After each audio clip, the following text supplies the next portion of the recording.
आज दोस्तों बहुत खुशी की बात है दोस्तों, हमारे भोजपुरी सिंगर टुनटुन यादव बेटा का आज जन्मदिन है दोस्तों, यानी कि हैप्पी बर्थडे है। आप लोग दोस्तों देख सकते हैं स्क्रीन पे वीडियो, कितना अच्छे से दोस्तों सजाया गया है टुनटुन यादव बेटे हैप्पी बर्थडे का। देखिए सजावट चारों तरफ, और पूरे टीम के साथ दोस्तों देखिए कैसे हैप्पी बर्थडे का माहौल बना रहे हैं टुनटुन यादव जी। देखिए दोस्तों पूरा एकदम कितना अच्छा लग रहा है दोस्तों कि साउथ का हीरो का बेटा का दोस्तों बर्थडे जैसे लग रहा है। बहुत भव्य तरीके से दोस्तों सजाया गया है दोस्तों। आप लोग वीडियो में पूरा बने रहिएगा दोस्तों, आप लोग मैं पूरा वीडियो दिखाने का प्रयास करता हूँ। अभी देखिए दोस्तों टुनटुन लाल यादव और दोस्तों उसका वाइफ है, और साथ दोस्तों नीतीश यादव भी है नज़र आ रहे हैं।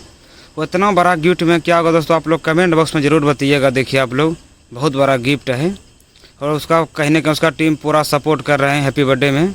बहुत सारा आदमी आए हैं, और आप लोग कमेंट बॉक्स में तो सेवेंस यादव के लिए हैप्पी बर्थडे के लिए जन्मदिन की बधाई दे सकते हैं। जो टुनटुन यादव का तो इकलौता बेटा है, जो बहुत ही अच्छा है। आप लोग सब वीडियो को गर्दा मचा के शेयर करें जितना भी टुनटुन यादव के चाहने वाले हैं। अब देखिए दोस्तों और इसका गाना भी आ जाए मारो के बाँव, जो कि बहुत अच्छा सॉन्ग है। फिर मिलता है नेक्स्ट वीडियो में।